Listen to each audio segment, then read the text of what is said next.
അവൻ്റെ ഓരോ സന്ദേശത്തിനും മറുപടി നൽകാതിരിക്കുമ്പോൾ മീര വിചാരിച്ചത് താൻ ജയിക്കുകയാണെന്നാണ്.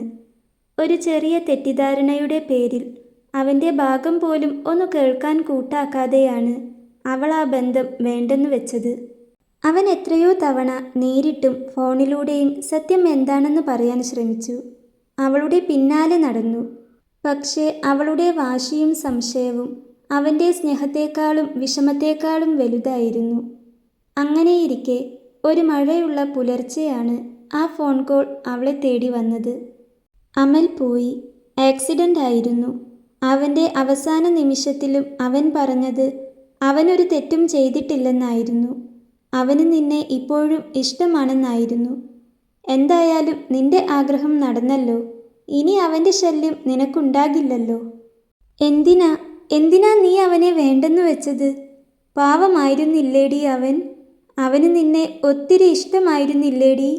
സൂരജ് അതും പറഞ്ഞ് ഫോൺ വെച്ചു. പറയുമ്പോൾ അവൻ കരയുകയായിരുന്നു.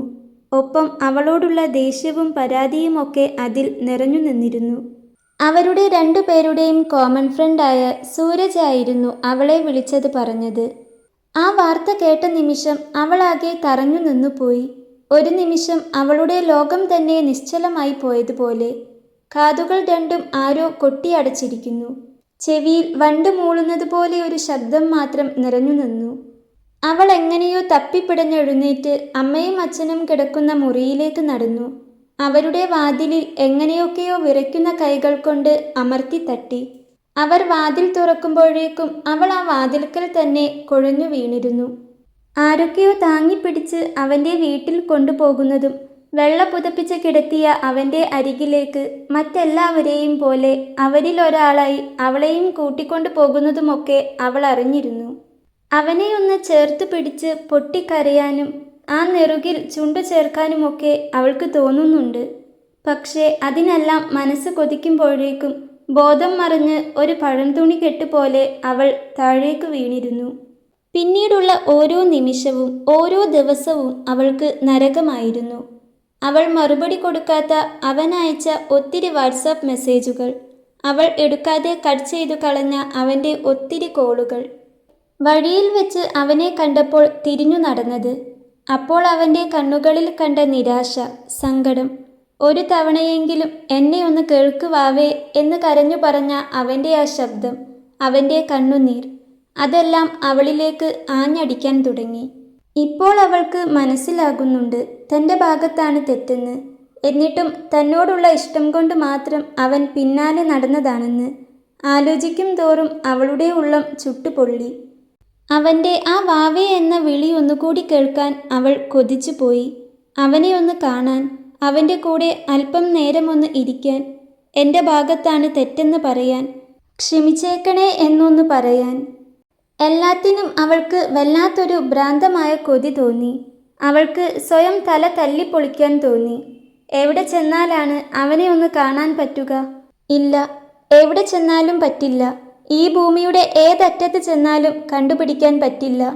കാരണം അവൻ ഈ ലോകത്ത് നിന്നും പോയിരിക്കുന്നു. ചിന്തകളിൽ അവൾ ആടിയുലഞ്ഞു.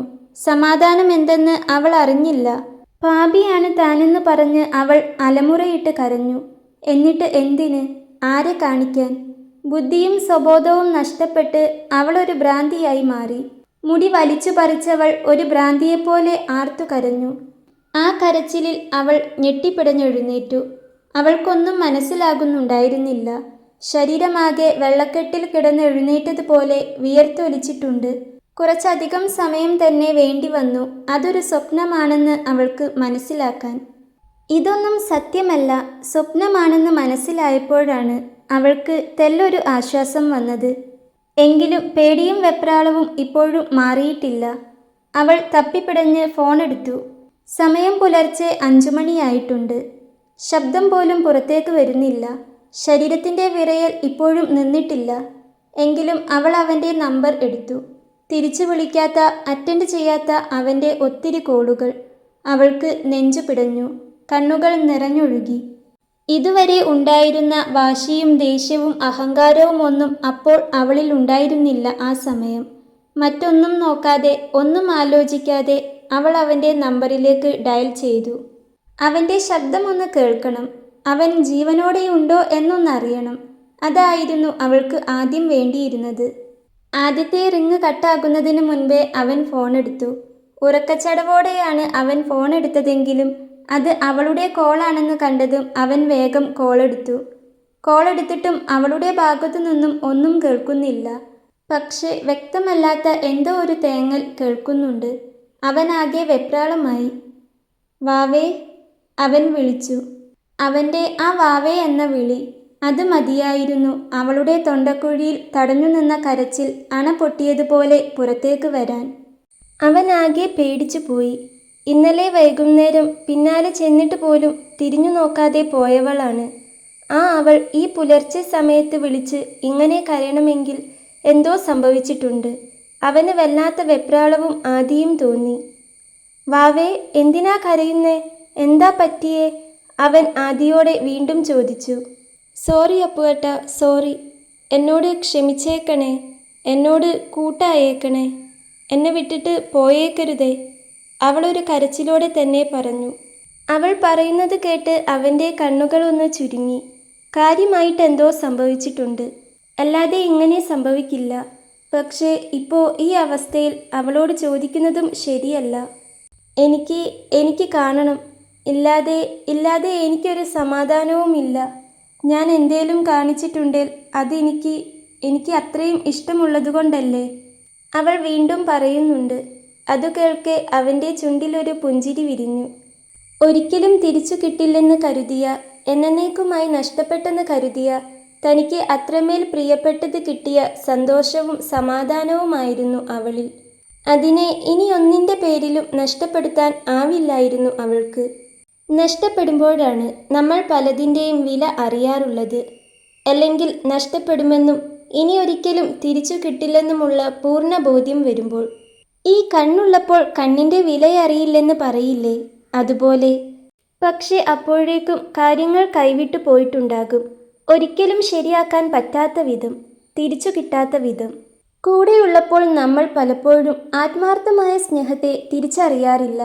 ചെറിയ തെറ്റിദ്ധാരണകളുടെയോ ഈഗോയുടെയോ പേരിൽ അവരെ അകറ്റി നിർത്തും.